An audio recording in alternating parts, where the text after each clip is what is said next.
ये कहानी है एक छोटे चोर की। नाम था वहीम। वहीम चोरी करने में बड़ा माहिर था। उसे लोगों को बेवकूफ बनाने और उनके पैसे चुराने में बड़ा घमंड था। वहीम मानता था कि सब लोग स्वार्थी होते हैं और बस पैसों के पीछे भागते हैं। वो खुद को सबसे चालाक समझता था क्योंकि वो आसानी से किसी को भी उल्लू बना सकता था। एक दिन वहीम की मुलाकात हुई एलिस्टेयर से। एलिस्टेयर एक लेखक था। वो एक दयालु और भोला इंसान था। एलिस्टेयर ने वहीम को खाना और रहने की जगह दी। उसने वहीम को पढ़ना लिखना सिखाने का भी वादा किया। वहीम ने इसे एलिस्टेयर से चोरी करने का मौका समझा। उसने सोचा कि इस भले आदमी को लूटकर वो कितने पैसे कमा सकता है। वहीम ने उस रात एलिस्टेयर के पैसे चुराने का फैसला किया। उसने एलिस्टेयर के सोने का इंतजार किया। फिर वो चुपके से बिस्तर से उठा और एलिस्टेयर का बटुआ ढूंढने लगा। उसे बटुआ एलिस्टेयर के तकिए के नीचे मिला। बटुए में कुछ पैसे और एक जवान औरत की तस्वीर थी। वहीम ने पैसे ले लिए, लेकिन तस्वीर देखकर उसे अजीब सा अफसोस हुआ।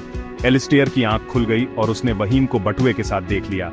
वहीम रंगे हाथों पकड़ा गया। उसे लगा कि एलिस्टेयर गुस्सा होगा और पुलिस को बुला लेगा, लेकिन एलिस्टेयर के रिएक्शन ने उसे हैरान कर दिया। एलिस्टेयर बस उदास होकर मुस्कुराया और वहीम से कहा कि वो पैसे रख ले। उसने कहा कि उसे अपनी किताब के लिए एक नई कहानी चाहिए और ये अनुभव उसे एक कहानी दे गया। एलिस्टेयर की दयालुता ने वहीम को कंफ्यूज कर दिया। वो इससे पहले कभी ऐसे किसी से नहीं मिला था। एलिस्टेयर की ईमानदारी ने वहीम को अपनी गलतियों पर सवाल करने पर मजबूर कर दिया। पहली बार वहीम को अपनी हरकतों पर शर्मिंदगी महसूस हुई। उसे एहसास हुआ कि चोरी करना गलत है।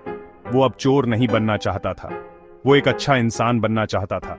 वहीम समझ नहीं पा रहा था कि एलिस्टेयर गुस्सा क्यों नहीं है।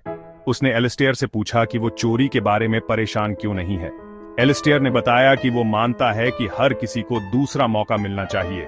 उसने वहीम से कहा कि उसने उसकी हरकतों के बावजूद उसमें अच्छाई देखी। इस बातचीत ने वहीम को बहुत प्रभावित किया।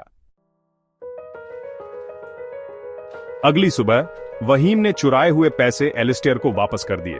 उसने अपना प्लान बताया और अपनी गलतियों के लिए माफी मांगी। एलिस्टेयर ने उसे माफ कर दिया और उसे ईमानदारी की राह चुनने के लिए प्रोत्साहित किया। वहीम ने एलिस्टेयर के साथ रहने और उससे सीखने का फैसला किया। वो अपनी जिंदगी बदलने और एक अच्छा इंसान बनने की ठान ली। छोटे चोर वहीम की कहानी हमें सिखाती है कि हर किसी में बदलने की क्षमता होती है। सही मार्गदर्शन और मौके के साथ गलती करने वाला भी एक बेहतर रास्ता चुन सकता है।